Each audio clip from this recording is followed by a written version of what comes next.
Welcome, welcome, welcome to Viv's Art and Garden. I am going to do a gouache and ink resist. I've sketched out a tiger lily from my garden, and with a gouache and ink resist, the gouache is the resist, so everywhere you want your ink to stick, you leave the paper blank. You don't paint on that part of the paper. So I am mixing up a nice bright orange of gouache, and I am painting the petals of the flower, and then I'm just leaving those white dots because at the end they're going to be black dots, and tiger lilies have black dots. So I'm kind of thinking in reverse a little bit. Another tip for you with when you're doing this method, I've just learned it myself, but have been experimenting and I absolutely love this. So where you paint your gouache, you want your gouache really thick. As you know, you don't want to add too much water to your gouache. You want it to be nice and thick. Some people even add white gouache to their gouache, but I didn't do that. I'm just using my gouache straight out of the tube with very minimal water. And where the tiger lily is a little bit lighter, then I'm just mixing a little bit more yellow into my orange to make it a little bit more of a lighter orange color. And it's nothing hard about this. The other thing I'm doing is as I'm painting, I'm thinking about, I don't know if you, when you were a kid, or maybe you do it as an adult still, I did tons of paint by numbers where, each little section had a little number in it and it corresponded with a color of paint.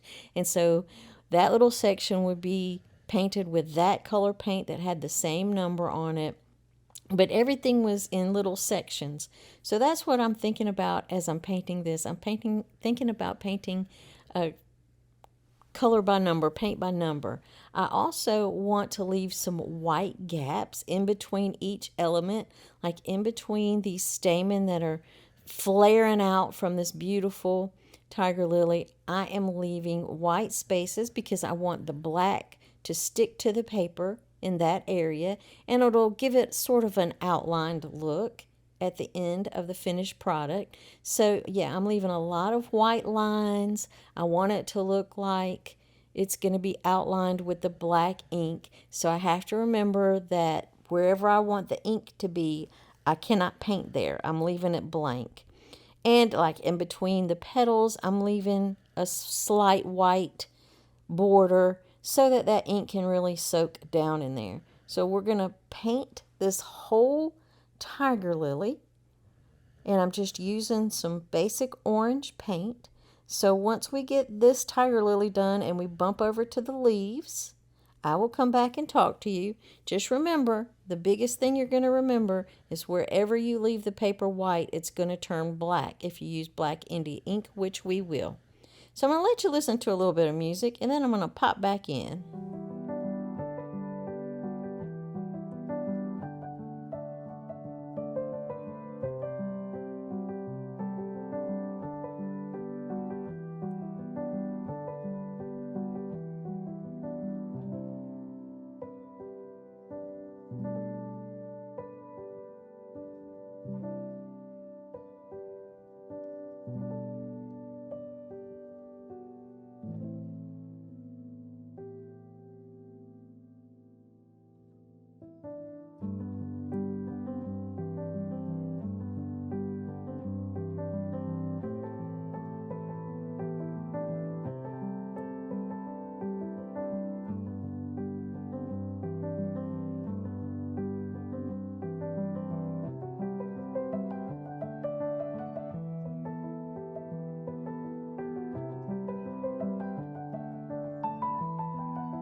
So I have my lily painted into orange tones and the buds. There's a few buds around my tiger lily.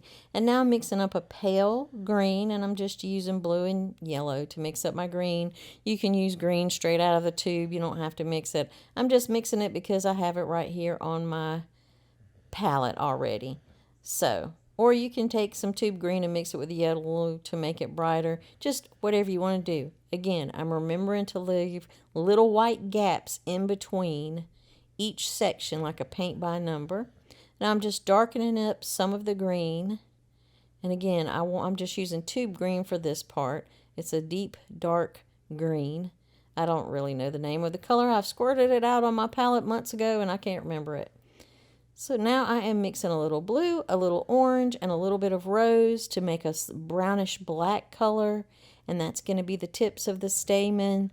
I'm just going to paint those solid. I'm not trying to do a lot of shadowing, not a lot of details, because at the end I want this to look almost like a block print.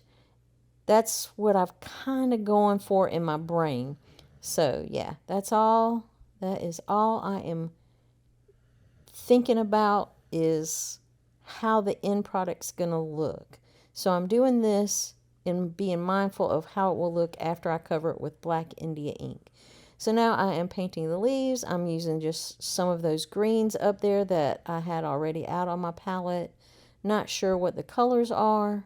You can use whatever colors you want. You don't even have to do a tiger lily that's orange. You can make it a different color. I actually have some peach tiger lilies that are hybrids outside.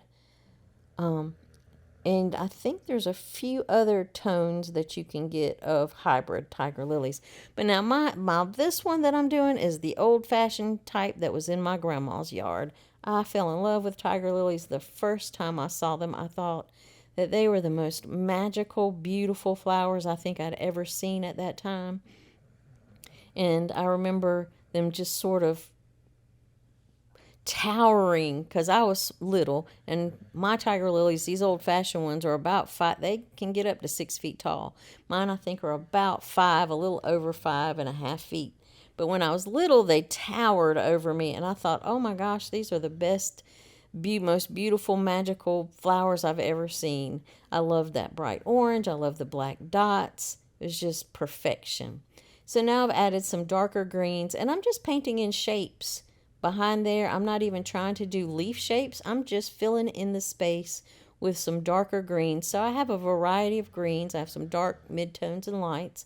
Again, I'm not trying to do shadowing though. I'm just filling in the space and leaving plenty of white borders around my colors. Just like, well, you really wouldn't do that in a paint by number, but it reminds me of a paint by number. I don't know why, but it just does. So we're just going to go with that. We're going with that, people. And I am just filling in space, but leaving white, plenty of white borders. And I'm mixing up the different colors. I'm making light greens, dark greens, whatever kind of greens for the foliage. And then whenever we get back there to the sky part, I'm just going to do some different blues in different sections, just like I'm doing these greens. I'm not necessarily doing leaf shapes. I'm just filling in space. I'm going to do the same thing with the blue. I'm just going to fill in space with my blue colors. And I'm using sort of a mid-tone blue and a darker blue mixed together here. Again, you can use whatever colors you want. You can use pink if you want. It's up to you. As a matter of fact, I think this would look really cool if you use some non-traditional colors. Instead of green leaves, maybe purple leaves. Instead of an orange lily, maybe a yellow lily or a peach lily or I don't know, a pink lily even. And just, mix up, just do some different crazy colors that you wouldn't normally use. But for me, I'm sticking to just traditional type colors. Again, I want this to look like a block print when I'm finished. So once you get all of your background painted and every spot painted in how you want it, you've got some nice lines, some nice white border lines around all of your shapes. Then you're going to have to let this dry. And this is very, very, very important. You want it to dry, bone dry. You do not want any wetness on this. So let it dry for an hour. You can even hit it with a heat gun or blow dryer, but let it be completely 100% dry before we go on to the next step. And I can't emphasize that enough. I'm loving this backyard sketchbook series I'm doing in my Patreon, and this is one of the projects that we're doing in our sketchbook.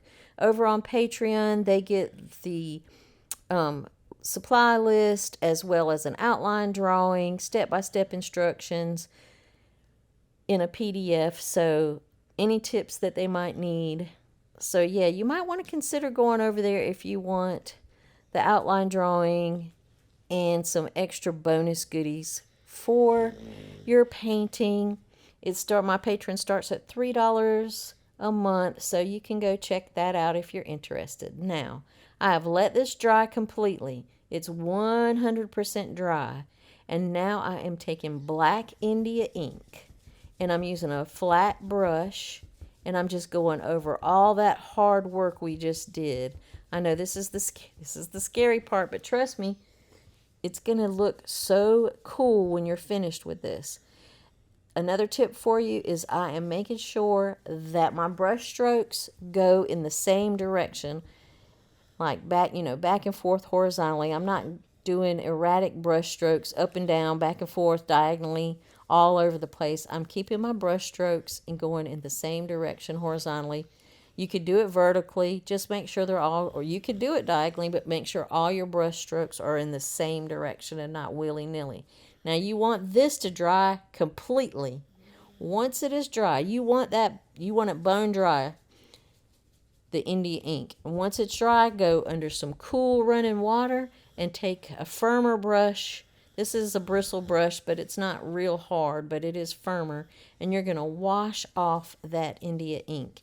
And wherever the gouache is going to resist that India ink. So the India ink's going to come off and leave the gouache, but some of the gouache, I'm just going to warn you, it's not going to be as vibrant as it was when you painted it, because some of the gouache is going to come off. It is a water-based medium, so it's going to come off with some of the India ink, but that's okay. That just lends itself to the beauty of it, I think. Now, in the places where I have black that I didn't really want a lot of black, where it really stuck to the paper, that is where my gouache was too thin, and so it didn't resist the India ink. So that's why I say make sure you make your gouache really thick. Use as little water in it as possible. Look at that. I love that. That is so pretty. It looks like a Japanese block print to me almost. Also, make sure you do this with running water. Don't do it in a pan of water, because the colors that are coming off will come back on your paper, will stay on your paper and turn your paper gray. So you want that color to be washed off as you're brushing it off. You do not want to do this in a pan of water. Do it under running water. All right, so if you like this, again, the bonus goodies for this are over on my Patreon, and I'll link it below. And thanks for watching. Look at that. That is beautiful.